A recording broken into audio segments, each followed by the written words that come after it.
Alkisah di kota Tomohon, hiduplah seorang anak perempuan cantik yang bernama Pinkan. Ia sangat suka bunga warna-warni yang banyak tumbuh di kota tempat tinggalnya. Di taman rumahnya sendiri, ada dahlia merah dan ungu, krisan kuning dan putih, mawar, lili, dan banyak lainnya. Suatu hari, Pinkan sedang mengagumi bunga di taman rumahnya. Tiba-tiba, ia menyadari kalau ada seorang anak perempuan yang berdiri di pinggir taman. Pinkan tidak senang karena merasa terganggu oleh kehadiran anak itu. "Sedang apa kau di sini?" tanya Pinkan ketus. "Aku hanya ingin melihat bunga-bunga cantik ini dari dekat," jawab anak perempuan itu. "Bunga-bunga ini hanya boleh dilihat olehku. Sekarang pergi!" hardik Pinkan. Anak perempuan itu pun lari menjauh sembari terisak-isak. Setelah anak perempuan itu pergi, Pinkan kembali mengamati taman bunga. Tiba-tiba ia melihat seorang peri bersayap yang sangat cantik. Pinkan amat terpesona. Peri-peri lain pun bermunculan satu demi satu. "Perkenalkan, aku Lila. Ini adalah Jingga," ucap peri bunga ungu memperkenalkan dirinya dan peri di sebelahnya. "Namaku Pinkan," balas Pinkan memperkenalkan dirinya. Peri berwarna ungu lalu mewarnai bunga di hadapannya. Setelah diwarnai, bunga-bunga itu menjadi lebih indah. Melihatnya, Pinkan berkata, "Oh, aku juga ingin menjadi seperti peri bunga agar bisa mewarnai bunga." "Yakinkah kamu?" Pinkan mengangguk. Ajaib, keinginan Pinkan menjadi kenyataan. Ia berubah menjadi peri bunga. Hanya saja tanpa sayap. Tubuhnya mengecil seukuran peri bunga. "Pinkan, sekarang kau sudah menjadi seperti peri. Ayo ikut kami mewarnai bunga," kata Lila. Lila dan Jingga membawa Pinkan terbang melintasi banyak taman bunga lainnya di Tomohon. Beberapa saat kemudian, mereka sampai di suatu rumah. Mereka bergantian mewarnai bunga-bunga di pot depan rumah itu. Dari jendela rumah, terlihat ada anak perempuan yang tadi datang melihat taman bunga Pinkan. Anak itu bernama Maria. Maria sudah tak memiliki orang tua. Kini ia tinggal bersama bibinya yang kejam. Maria diberi makanan sisa dan tidak diperlakukan dengan baik oleh bibinya, ucap Jingga. Mendengar itu, Pinkan menjadi iba. "Nah, Pinkan, waktumu menjadi peri sudah habis. Kini kau akan kembali menjadi seperti semula," ucap Lila. Pinkan pun kembali ke ukuran tubuh normalnya. Kemudian kedua peri menghilang. Saat itu juga Maria muncul dari dalam rumah. Ia mengenali Pinkan. "Hai, aku tersesat. Bolehkah aku minta tolong kamu untuk mengantarku pulang?" tanya Pinkan. Maria mengangguk. Dua anak perempuan itu berjalan menuju ke rumah Pinkan. Di sana, Pinkan menjamu Maria dengan aneka makanan yang enak. Ia sangat berterima kasih kepada Maria karena telah bersedia mengantarkannya. Kemudian, Pinkan juga memberi Maria beberapa bunga yang indah sebagai permintaan maaf atas perlakuannya di taman. Melihat Maria, Pinkan sadar kalau tak semua orang seberuntung dirinya. Kemudian, ia menghampiri orang tuanya dan meminta izin agar Maria dapat tinggal bersama mereka. Mulanya, orang tua Pinkan terkejut. Namun, mereka bahagia karena anak mereka telah berubah. "Baiklah Pinkan, ayo kita ajak Maria untuk tinggal di sini." Maria pun sangat gembira mendengar ajakan itu. Diadaptasi dari kisah The Flower Fairies oleh English Fairy Tales. Alkisah, hiduplah seorang kakek pengukir kayu yang tinggal sendirian di kota Jepara. Karena kesepian, ia mengukir sebuah boneka anak laki-laki dari kayu untuk menemaninya. Boneka itu diberi nama Pinocchio. Setiap hari sang kakek mengajaknya bicara seperti layaknya anak manusia. Namun tentu saja Pinocchio tidak pernah menjawabnya. "Andai kau betulan anakku," gumam sang kakek sebelum ia tidur. Esok paginya sang kakek terperangah. Rupanya Tuhan telah menjawab harapannya. Pinocchio si boneka kayu dapat berjalan. Tidak hanya itu, ia juga mampu berbicara. "Selamat pagi ayah," sapa Pinocchio. Mendengar itu sang kakek berkaca-kaca. Ia sangat gembira. Ia lantas memeluk Pinocchio. "Selamat pagi juga, Pinocchio." Pinocchio pun tumbuh dan dirawat seperti para anak laki-laki lainnya. Anak-anak mulainya merasa heran dengan kehadiran Pinocchio. Namun lama-lama mereka terbiasa karena tingkah laku boneka kayu itu rupanya seperti anak biasa. Hanya saja satu perbedaannya, yaitu hidung Pinocchio akan memanjang jika ia berbohong. Suatu hari Pinocchio berangkat ke sekolah bersama dengan teman-temannya. Namun di perjalanan ia bertemu dengan serigala dan kucing. "Halo anak-anak, kalian mau kemana?" tanya si kucing. "Halo kucing, kami akan ke sekolah." "Belajar itu membosankan. Bagaimana kalau kita semua pergi ke pantai Kartini? Di sana kita bisa bermain air dan ada banyak wahana yang seru." Mendengar ajakan itu, anak-anak merasa ragu. Lalu serigala ikut membujuk mereka. "Ayo anak-anak, jangan sampai menyesal. Belajar itu bisa kapan saja. Sedangkan taman hiburan siangan nanti akan tutup." Akhirnya, Pinocchio dan anak-anak lainnya pun terbujuk. Ternyata pantai Kartini itu sangat menakjubkan. Ada hamparan pasir putih yang lembut, patung kura-kura besar, berbagai jenis hewan laut, panggung hiburan, kereta mini, dan lainnya. Pinocchio dan teman-temannya bermain sampai lupa waktu. Mereka tak hanya bermain, tetapi juga memakan banyak makanan dan merusak berbagai benda. Tanpa sadar, lama-kelamaan ada telinga keledai yang muncul di kepala mereka. Bahkan ada beberapa anak yang sudah ditumbuhi ekor dan menjadi keledai betulan. "Ayo tangkap anak-anak yang sudah menjadi keledai. Mereka akan kita jual untuk dijadikan hewan pekerja." Tiba-tiba terdengar seruan serigala. Mendengar itu, anak-anak lari tunggang langgang. Untunglah Pinocchio berhasil lolos dan melarikan diri. Dengan susah payah boneka itu berhasil pulang ke rumahnya. Namun ketika tiba di rumah, ia dikabari kalau ayahnya telah hilang ditelan ikan paus ketika mencari Pinocchio. Ia merasa bersalah dan sangat sedih, namun tidak menyerah. Pinocchio segera berangkat mencari ikan paus yang menelan ayahnya. Ia lompat ke laut dan berhasil menemukan ikan paus itu. Ternyata sang kakek masih hidup. Setelah ditelan ikan paus, Pinocchio bertemu dengan ayahnya kembali di dalam perut ikan itu. Singkat kata, Pinocchio berhasil menyelamatkan ayahnya dengan mengorbankan dirinya sendiri. Karena tidak dapat menemukan tubuh Pinocchio, sang kakek dengan sedih pulang ke rumahnya. Beberapa hari berlalu hingga suatu pagi mukjizat datang. Pinocchio yang telah berubah menjadi anak manusia berhasil pulang ke rumahnya. Karena pengorbanan dirinya untuk menyelamatkan ayahnya, ia dihidupkan kembali dengan tubuh anak manusia. Sejak saat itu ia tumbuh menjadi anak yang jujur, pemberani, dan suka menolong orang yang kesusahan. Diadaptasi dari The Adventures of Pinocchio karya Carlo Collodi.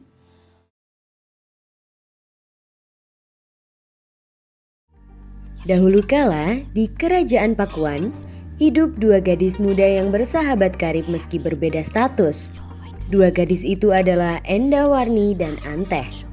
Endawarni adalah penerus tahta kerajaan, sedangkan Anteh adalah putri seorang dayang.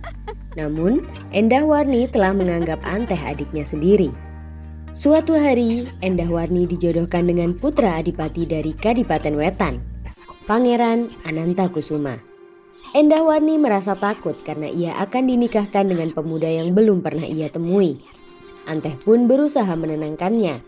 Ia tak menyangka kalau nasib mereka bertiga akan terikat erat di masa depan. Keesokan harinya, Anteh mengumpulkan bunga untuk sanggul Endawarni. Melihat aneka bunga bermekaran dan kupu-kupu yang berterbangan, Anteh pun bersenandung dengan gembira. Tanpa disadarinya, seseorang mengamati dari kejauhan. Orang itu adalah Anantakusuma, calon suami Endawarni. Anantakusuma terpesona dengan suara merdu dan paras cantik Anteh. Anantakusuma menyangka kalau Anteh adalah Endawarni yang akan dinikahinya. Hari berganti dan waktu perjamuan nikah tiba. Adipati dan Anantakusuma datang ke kerajaan Pakuan. Di sana, Anantakusuma kecewa karena Endawarni bukanlah gadis yang ia lihat di taman. Ternyata gadis di taman itu adalah Anteh, pelayan istana. Mata Anantakusuma hanya melihat ke arah Anteh saja saat jamuan. Rupanya hal itu tak luput dari perhatian Endawarni. Setelah perjamuan, Endawarni memanggil Anteh ke kamarnya. Dengan rasa cemburu, Endahwarni menuduh Anteh menggoda Anantakusuma. Endahwarni kemudian mengusir Anteh. Dengan pedih hati, Anteh pergi dari istana. Ia pulang menuju kampung halaman ibunya. Di sana ia tinggal di rumah pamannya. Tak lama kemudian, ia menikah dengan seorang pemuda dan memiliki anak. Suatu hari, kereta kuda datang di depan rumah paman Anteh. Putri Endahwarni turun dari kereta itu. Ketika putri di hadapan Anteh, ia menangis. "Aku sudah lama mencarimu, Anteh. Kemana saja kau selama ini? Maafkan aku, Anteh. Saat itu aku kalap sehingga aku mengusirmu walaupun kau tak bersalah," ucap Endahwarni. Ternyata Anteh merasa bersalah dan ingin mengundang Anteh kembali ke istana dengan keluarganya. Setelah dibujuk Endahwarni, akhirnya Anteh bersedia. Ia dan keluarganya bertolak ke istana Pakuan bersama putri. Di sana, mereka tinggal di tempat tinggal pemberian putri. Namun, Anteh masih segan terhadap suami Endahwarni, yaitu Pangeran Anantakusuma. Walaupun lama tak berjumpa, pangeran itu rupanya masih menyukai Anteh. Bibit-bibit cinta tumbuh kembali di hatinya. Pada suatu malam, Anantakusuma melihat Anteh dan kucingnya Chandramawat ketika berjalan-jalan di istana. "Anteh!" panggilnya. Anteh terkejut melihat pangeran. "Iya, Tuan. Ada apa gerangan Tuan memanggil saya?" Tak kuat lagi menahan perasaannya, Anantakusuma berujar. "Anteh, tahukah kau kalau aku sudah mencintaimu sejak pertama kali aku melihatmu? Sampai sekarang aku juga masih mencintaimu." Anteh terperangah. "Pangeran, Anda tak boleh berkata seperti itu. Anda adalah suami putri Endahwarni, kakakku. Jika Anda menyakitinya, sama saja Anda menyakitiku," kata Anteh sembari memeluk Chandramawat. "Tapi aku tak bisa melupakanmu. Kau harus menjadi milikku, Anteh. Kemarilah," ujar Anantakusuma sembari mendekati Anteh. Anteh yang takut segera berlari menjauhi Anantakusuma. Saat berlari dari kejaran pangeran itu, Anteh berdoa, "Tolonglah hamba agar dapat lolos darinya, Tuhan." Tiba-tiba muncul seberkas cahaya rembulan yang bersinar terang. Cahaya itu membawa tubuh Anteh dan Chandramawat ke langit malam. Anantakusuma hanya dapat memandang Anteh menjauh semakin tinggi ke bulan. Tinggal di bulan, Anteh dapat berlindung dari kejaran Anantakusuma. Namun sewaktu-waktu, ia merasa sangat rindu pada keluarganya. Di saat seperti ini, ia menenun kain untuk dijadikan tangga ke bumi. Sayangnya, kain itu tak pernah selesai karena Chandramawat selalu merusaknya. Lama-kelamaan, Anteh pun menjadi penghuni rembulan.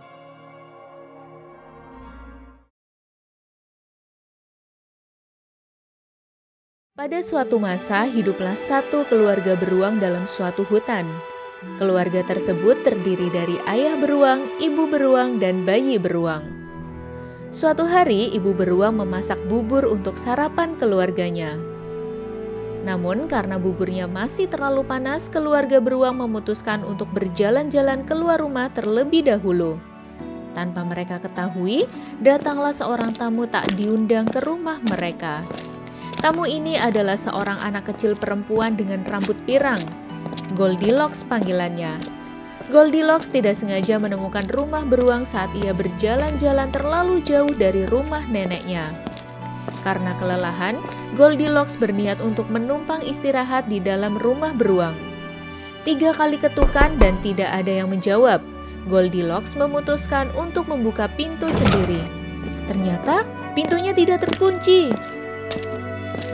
Goldilocks pun masuk ke dalam rumah beruang. Di dalam tercium bau makanan yang sangat enak. Perutnya pun berbunyi minta diisi. Ia melihat sebuah meja makan dengan 3 kursi yang berbeda ukuran. Goldilocks pun memanjat kursi yang paling besar milik ayah beruang, kemudian mencicipi bubur dalam mangkuk besar di depannya. "Ah, terlalu panas," kata Goldilocks. Kemudian ia turun dan pindah ke kursi yang lebih kecil. Kali ini ia mencicipi bubur milik ibu beruang. Yang ini terlalu dingin," kata Goldilocks mengomentari. Ia lalu pindah ke kursi paling kecil milik bayi beruang. Ini pas sekali," ujar Goldilocks sembari mencicipi bubur di hadapannya. Tanpa pikir panjang, Goldilocks menghabiskan semua bubur di mangkuk kecil tersebut. Setelah bubur habis, Goldilocks duduk santai di kursi paling kecil tersebut. Ternyata kursi itu adalah kursi goyang. Goldilocks pun mulai mengayunkan badannya ke depan dan ke belakang. Hingga akhirnya kursi tersebut tidak kuat dan bang! Kursi tersebut rusak menjadi kepingan. Setelah itu, Goldilocks yang merasa mengantuk berjalan ke kamar tidur. Setelah tiba, ia menemukan 3 tempat tidur yang berbeda ukuran. Goldilocks mencoba tempat tidur pertama yang paling besar. Ranjang milik ayah beruang itu terlalu keras. Goldilocks kemudian mencoba tempat tidur kedua milik ibu beruang. Kali ini ranjangnya terlalu empuk. Goldilocks akhirnya memutuskan untuk tidur di tempat tidur ketiga milik bayi beruang. Tempat tidur ini ukurannya pas untuk Goldilocks. Ranjangnya pun tidak terlalu keras maupun terlalu empuk. Saat Goldilocks tengah berada di alam mimpi, keluarga beruang pulang dari jalan-jalan pagi mereka. Namun, mereka kaget bukan kepalang saat melihat pintu rumah mereka terbuka lebar. Ketiga beruang langsung masuk ke rumah untuk memeriksa. Ayah dan ibu beruang marah saat mengetahui bahwa ada yang mencicipi bubur mereka. Namun mereka menjadi lebih marah lagi saat melihat bayi beruang menangis. Bubur milik bayi beruang sudah habis tidak tersisa. Kursi favorit milik bayi beruang juga telah rusak tanpa sebab. Ketiga beruang kali ini menuju ke arah kamar tidur. Mereka kaget saat menemukan seorang anak kecil di tempat tidur milik bayi beruang. Anak kecil tersebut terbangun dan ikut kaget melihat ada 3 beruang. Goldilocks pun kabur dari rumah beruang. Ia berlari terus-menerus sampai ia menemukan rumah neneknya. Sesampainya di rumah neneknya, Goldilocks menceritakan pengalamannya di rumah 3 beruang. Neneknya memuji rasa ingin tahu Goldilocks yang sangat besar. Namun ia juga memarahi Goldilocks karena sudah seenaknya masuk ke rumah tanpa diundang dan menggunakan alat-alat di dalamnya tanpa izin. Nenek Goldilocks pun meminta Goldilocks kembali ke rumah keluarga beruang untuk meminta maaf. Keesokan harinya, Goldilocks berjalan menuju rumah keluarga beruang berbekal bubur dari neneknya. Sesampainya di rumah keluarga beruang, Goldilocks mengetuk pintu dengan rasa takut. Pintu terbuka dan muncullah bayi beruang. Bayi beruang melihat ke arah Goldilocks dengan wajah sedih. Goldilocks pun langsung meminta maaf kepada bayi beruang karena telah memakan bubur milik bayi beruang, merusakkan kursinya, dan tidur di atas ranjangnya. Goldilocks berjanji tidak akan mengulangi perbuatannya. Bayi beruang terdiam sejenak, lalu memaafkan Goldilocks dan mengajaknya masuk ke rumah. Goldilocks bermain dengan keluarga beruang seharian. Sore itu, Goldilocks pulang ke rumah neneknya dengan perasaan yang ringan dan sebuah toples berisi madu oleh-oleh dari keluarga beruang.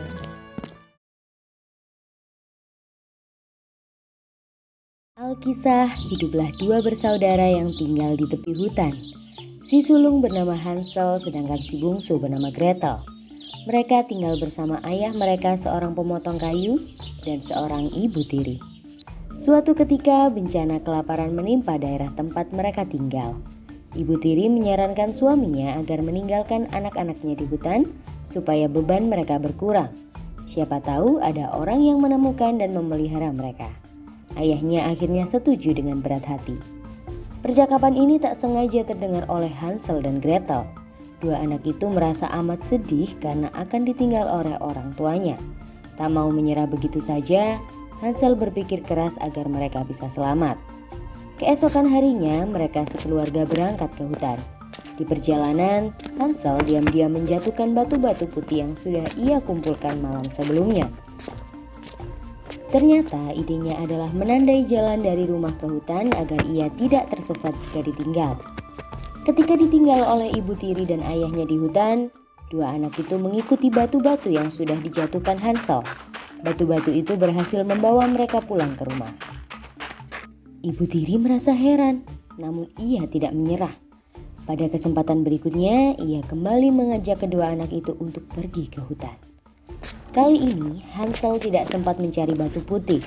Ia mengantungi roti sarapannya untuk disobek kecil-kecil dan dijatuhkan di sepanjang jalan. Namun sayang ratinya dimakan oleh burung-burung sehingga Hansel dan Gretel tidak berhasil menemukan jalan pulang setelah ditinggal dalam hutan. Kedua anak itu bersedih. Setelah berhari-hari tersesat di hutan, mereka melihat sebuah pondok yang terbuat dari kue jahe, biskuit, dan permen. Bahkan jendelanya terbuat dari gula. Kelaparan, dua anak itu bergegas menghampiri dan mulai makan atap pondok. Saat itu juga ada seorang nenek yang keluar dari dalam pondok. "Kasihan, kalian pasti kelaparan. Ayo masuk ke dalam rumahku.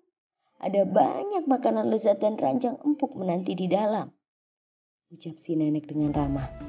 Hansel dan Gretel gembira mendengarnya. Mereka pun ikut nenek itu masuk ke rumah. Dua anak itu belum menyadari bahwa nenek itu adalah penyihir yang suka makan anak. Oleh si nenek, Hansel dikurung di kandang besi sedangkan Gretel dijadikan pelayan. Si nenek merasa Hansel terlalu kurus untuk dimakan, jadi ia memberi makan banyak pada Hansel. Gretel sendiri tidak diberi makan banyak, tapi Hansel berhasil menyelundupkan makanan untuk adiknya. Karena matanya yang sudah rabun, si nenek tidak tahu kalau Hansel menyodorkan tulang ketika si nenek ingin meraba tubuhnya. Jadi si nenek heran kenapa Hansel masih saja kurus saja, walaupun sudah makan banyak berminggu-minggu. Akhirnya si nenek tidak sabar lagi. Pikirnya ia akan makan Gretel dulu sembari menunggu Hansel menggemuk. Si nenek menyuruh Gretel membuka tungku dengan niat ingin mendorongnya masuk untuk dipanggang. Tapi Gretel yang curiga pura-pura tidak mengerti dan minta dicontohkan cara buka tungkunya. Ketika si nenek mencontohkan cara buka tungku, segera Gretel mendorong si nenek masuk dan mengunci tungkunya. Gretel bergegas membebaskan kakaknya dari kandang. Mereka menemukan wadah berisi harta si nenek. Kedua anak itu pun mengisi kantong mereka dengan harta itu. Kemudian mereka meninggalkan rumah penyihir itu. Kakak beradik itu terus berkelana mencari jalan pulang. Suatu hari Hansel dan Gretel melihat rumah mereka dari kejauhan. Dua anak itu segera berlari menuju ayah mereka. "Ayah sangat menyesal telah meninggalkan kalian. Ayah coba mencari kalian kemana-mana tapi tidak ketemu. Ayah minta maaf ya nak. Ayah berjanji tak akan mengulanginya lagi," ucap ayah sembari terisak. Ternyata ibu tiri mereka sudah meninggal. Kini mereka bertiga hidup berkecukupan dari harta dari si nenek.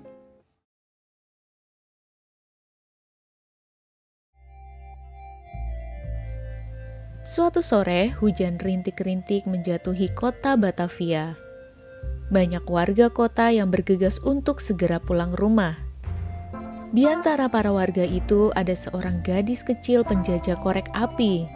Tubuhnya kurus, wajahnya pucat, pakaiannya pun compang-camping. Ia menawarkan korek api kepada warga yang berlalu lalang.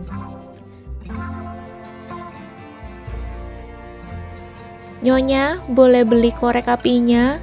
tawar gadis penjual korek api kepada seorang ibu berpayung. "Maaf nak, aku sudah punya banyak di rumah," tolak sang ibu sambil berlalu. Gadis penjual korek api tidak menyerah. Ia terus menawarkan dagangannya. "Menir, boleh beli korek apinya?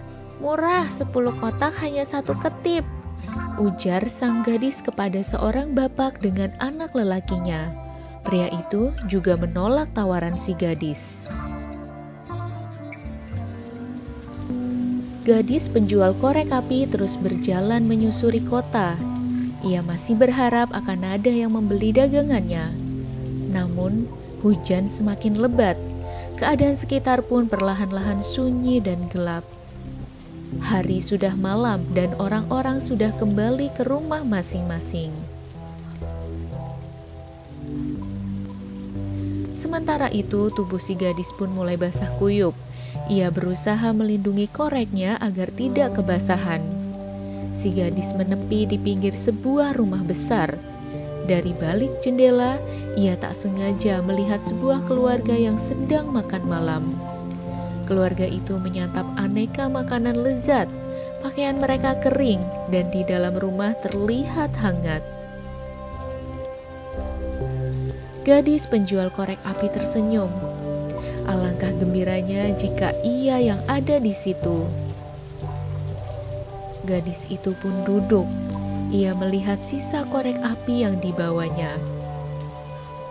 Ayah pasti akan memukulku kalau aku tidak berhasil menjual satupun korek api ini. Karena udara semakin dingin, gadis itu memutuskan untuk menyalakan korek apinya. Saat korek api menyala, gadis itu memejamkan mata. Ajaib, gadis itu melihat sehelai pakaian kering dan selimut di atas dipan. Si gadis mendekati dipan dengan gembira. Ia senang karena tubuhnya terasa kering dan hangat. Namun, semua itu menghilang saat korek api padam. Dengan penuh harap, si gadis kembali menyalakan korek api. Kali ini, di hadapannya muncul banyak makanan dan minuman. Aneka daging, nasi, lalap, buah-buahan, air jahe terdapat di atas meja ukir yang indah. Wah, banyak sekali hidangannya. Aku sangat lapar. Aku ingin makan hingga kenyang, ujar si gadis sembari mengulurkan tangannya. Namun hidangan lezat di meja itu hilang. Korek api ternyata kembali padam. Di hadapan si gadis kembali terlihat hujan lebat dan jalanan becek. Masih dengan penuh harap, si gadis kembali hendak menyalakan korek api. Kali ini ia berharap melihat neneknya.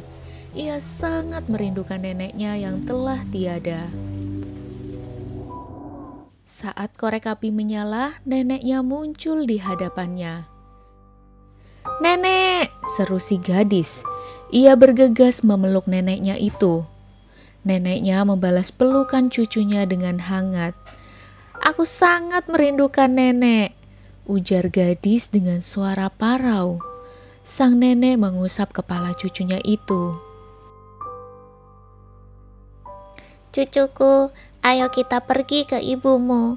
Ibumu di surga sedang memasakkan aneka makanan lezat untuk kita," ucap si nenek. Gadis penjual korek api tersenyum. Ia menganggukkan kepala. Kemudian ia bersama nenek melayang ke angkasa. Mereka pergi menuju ibu si gadis di surga. Keesokan harinya, seorang gadis cilik ditemukan berbaring di tepi rumah warga. Ada seolah senyum di wajah gadis itu. Beberapa warga berusaha membangunkannya, namun ia tak kunjung sadar. Gadis itu rupanya telah meninggalkan dunia ini.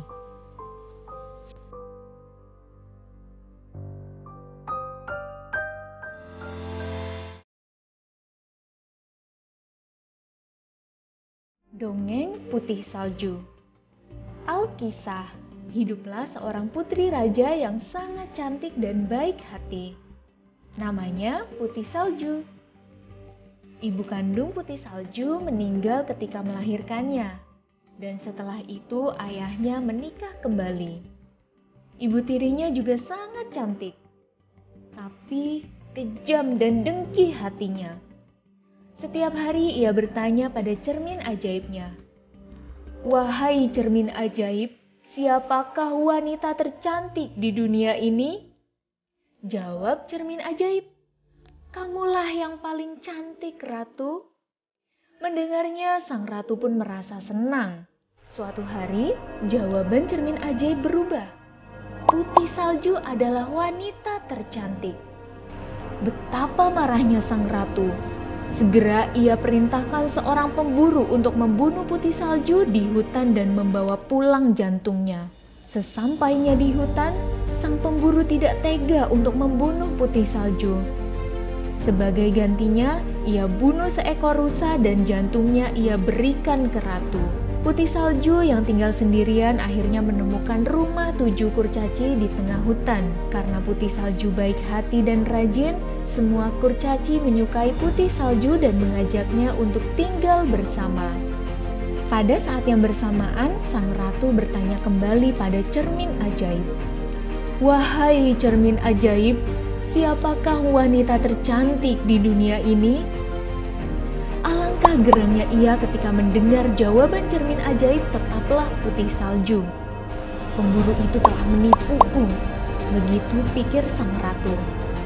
Ia pun segera membuat rencana baru untuk membunuh Putih Salju. Ratu jahat yang menyamar sebagai nenek tua kini membawa keranjang berisi apel beracun untuk dimakan Putih Salju. Putih Salju tertipu dan memakan apel beracun lalu jatuh tak bernyawa. Para kurcaci merasa sangat sedih hingga mereka membangun peti kaca untuk meletakkan tubuh Putih Salju. Setelah sekian lama pun Putih Salju tak terlihat berubah dan seperti terlelap saja. Suatu hari, seorang pangeran tampan lewat di depan peti kaca dan melihat Putih Salju. Ia langsung jatuh hati pada pandangan pertama.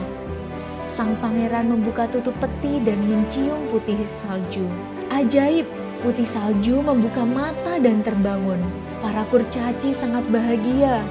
Putih Salju dan pangeran akhirnya menikah dan hidup bahagia di kerajaan asal pangeran.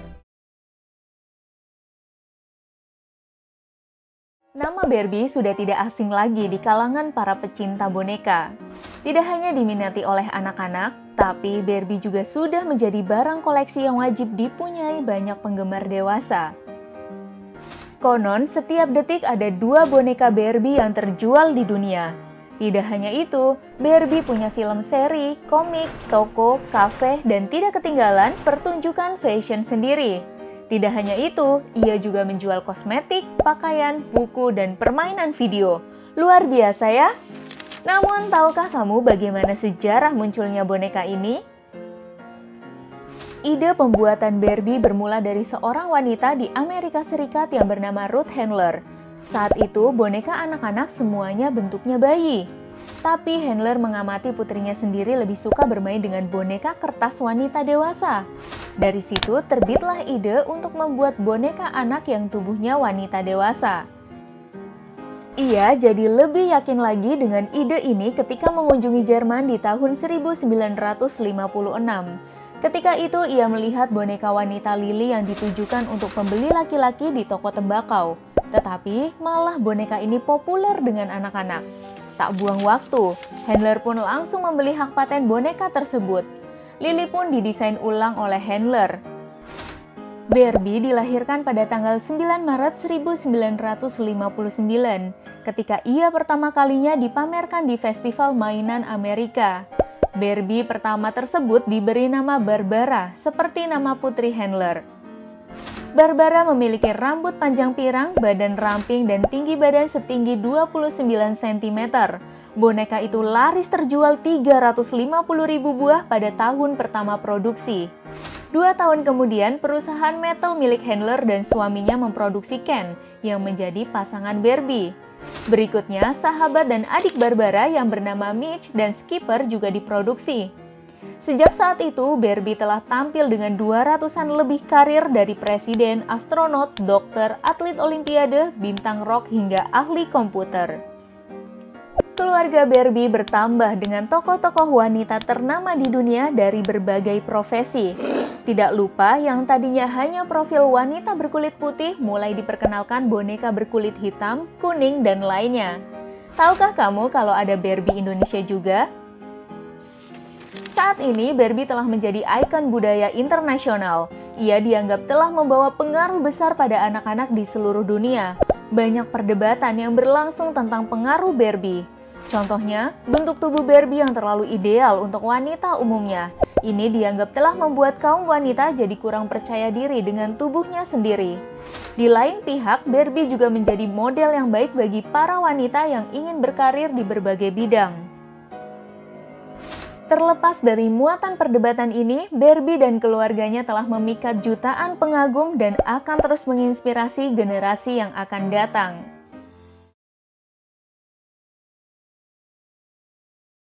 Pada suatu masa, hidup pasangan suami istri petani jeruk di kota Garut. Suatu hari yang sejuk, sang istri ingin membuat kue bangkit jahe. Jahe dapat menghangatkan tubuh, dan manisnya gula aren menambah semangat beraktivitas. Hari itu, sang istri membentuk orang-orangan kue bangkit. Tak lupa, ia tambahkan cokodot untuk matanya, dan dodol untuk bibir kue bangkit. Lalu, adonan kue bangkit jahe tersebut dipanggangnya di oven. Setelah dipanggang, biasanya kue bangkit akan bangkit melebar seperti namanya. Namun, beberapa saat kemudian malah terdengar suara gaduh dari dalam oven. Istri petani segera membuka pintu oven. Alangkah terkejutnya ia saat kue bangkit melompat keluar dari dalam oven. Rupanya, kue bangkit yang dibuatnya tadi dapat bergerak dan berbicara. "Halo Nyonya, terima kasih banyak sudah membuatku," ujar kue bangkit dengan mata berkilat-kilat jenaka. Segera setelah selesai berujar, kue bangkit itu berlari menjauh. "Hei, mau kemana kau?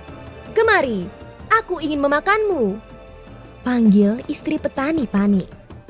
Namun, kue bangkit telah berlari keluar dari rumah dan melintasi perkebunan jeruk. Di sana, petani juga terkejut melihat kue bangkit yang berlari. "Suamiku, kejar kue itu!" teriak sang istri. Akhirnya, pasangan suami istri itu pun mengejar kue bangkit bersama-sama. Ketika kue bangkit sedang berlari, di kejauhan terlihat burung puyuh yang mengamatinya. "Wah, beruntungnya aku. Aku sedang lapar, datanglah kue bangkit." "Hei, berhentilah kue bangkit yang dapat berlari." "Tidak bisa. Aku sudah lari dari kejaran pasangan suami istri. Kini aku juga akan lari darimu. Kau tak akan bisa menangkapku," jawab kue bangkit. Ia pun terus berlari untuk kabur dari si burung puyuh. Sekarang, kue bangkit terus berlari kencang, dikejar oleh pasangan suami istri dan burung puyuh. Sesekali, ia menengok ke belakang untuk melihat para pengejarnya. Kue bangkit tertawa melihat mereka kewalahan. Namun beberapa saat kemudian, kue bangkit tiba di tepi sungai Cimanuk. Ia kebingungan mencari jalan untuk menyeberangi sungai itu. Tiba-tiba terdengar suara, "Hai kue bangkit, kau ingin menyeberangkan? Aku bisa membantumu." Seekor anjing kampung Garut memandangi kue bangkit sembari menggoyang-goyangkan ekornya. "Naiklah ke punggungku, aku akan membawamu ke seberang sungai itu." "Tidak usah, terima kasih," ucap kue bangkit dengan curiga. "Aku tahu kau curiga. Jangan khawatir, jangan khawatir, aku tak akan memakanmu. Aku tidak suka jahe karena rasanya pedas," ucap anjing. Karena ingin segera kabur dari kejaran, kue bangkit menyetujui tawaran anjing. "Baiklah, tolong antar aku ya," ucap kue bangkit. Setelah itu, ia menaiki ekor anjing yang segera berenang menyeberang sungai. Pasangan suami istri dan burung puyuh yang tadi mengejar hanya dapat memandang dua makhluk itu menjauh. "Sebentar lagi, ekorku akan terkena air. Naiklah ke punggungku agar kamu tidak basah," ujar anjing kepada kue bangkit. Kue bangkit pun menurut dan bergerak ke atas punggung anjing. "Berpindahlah ke atas kepalaku. Sebentar lagi, tubuhku akan terkena air," ujar anjing tak lama kemudian. Kue bangkit pun kembali menuruti anjing. Tak lama kemudian, anjing berucap, "Nah, sekarang kita sudah sampai." Saat kue bangkit sedang bersiap melompat ke darat, anjing tiba-tiba menyentakkan tubuhnya sehingga kue bangkit terlontar ke udara. Saat kue itu melayang, anjing membuka mulutnya lebar-lebar. Kue bangkit itu pun akhirnya menjadi santapan anjing kampung yang cerdik.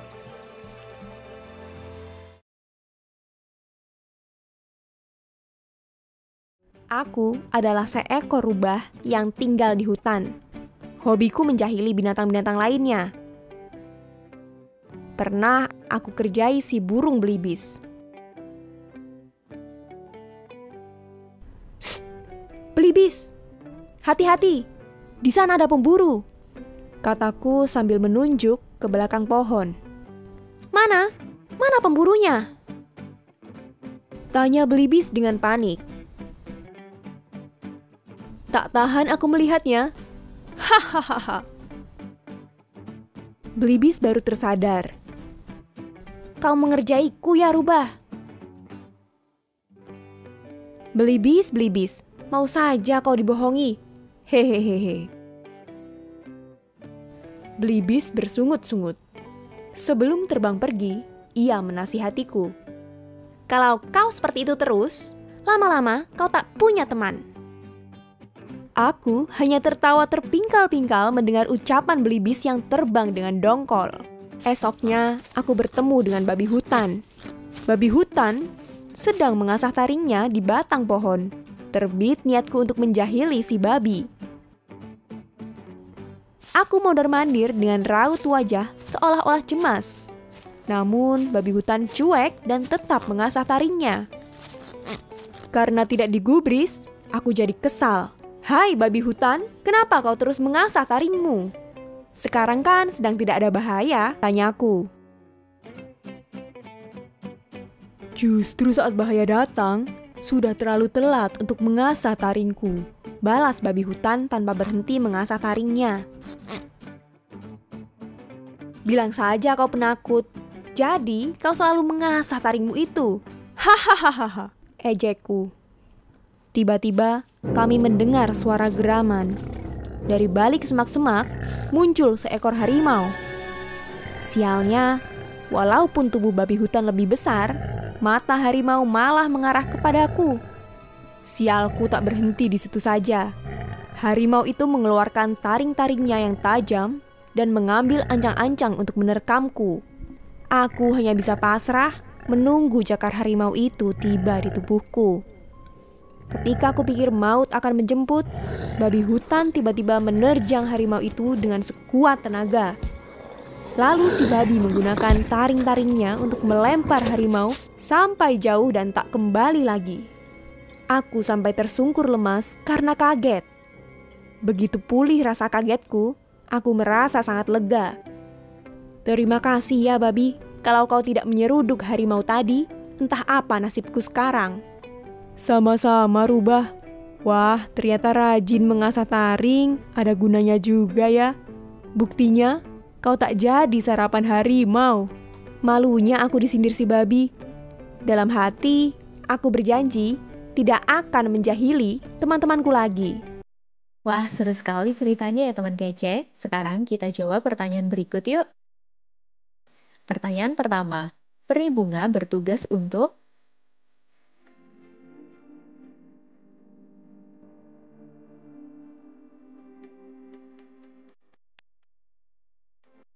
Pertanyaan kedua, pada cerita Pinocchio si boneka kayu, saat dibujuk oleh kucing, anak-anak merasa ragu karena mereka.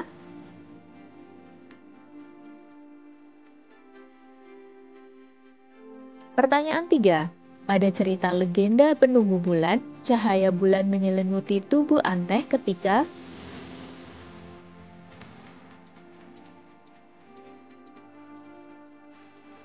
Pertanyaan 4. Cara yang dilakukan Goldilocks untuk meminta maaf kepada keluarga beruang adalah.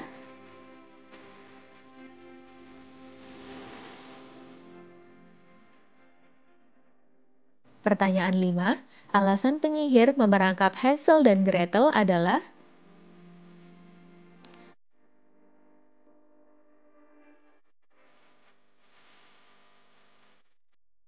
Pertanyaan 6. Gadis penjual korek api menyalakan koreknya karena.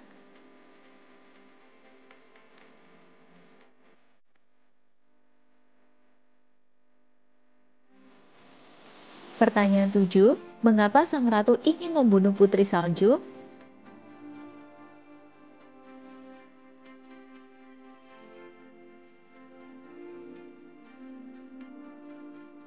Pertanyaan 8, ide pembuatan boneka Barbie muncul setelah Handler.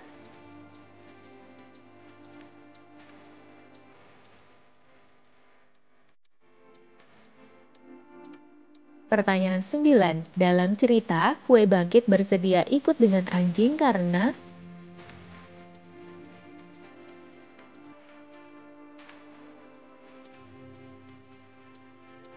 Dan pertanyaan 10, babi hutan mengasah taringnya untuk.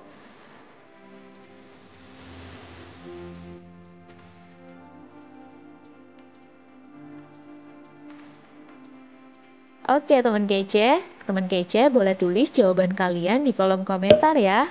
Nah, kalau mau latihan soal yang lebih banyak lagi, bisa di website kejarcita.id atau download aplikasi Kejar Cita di Play Store. Kejar Cita, kejar ilmu, raih cita.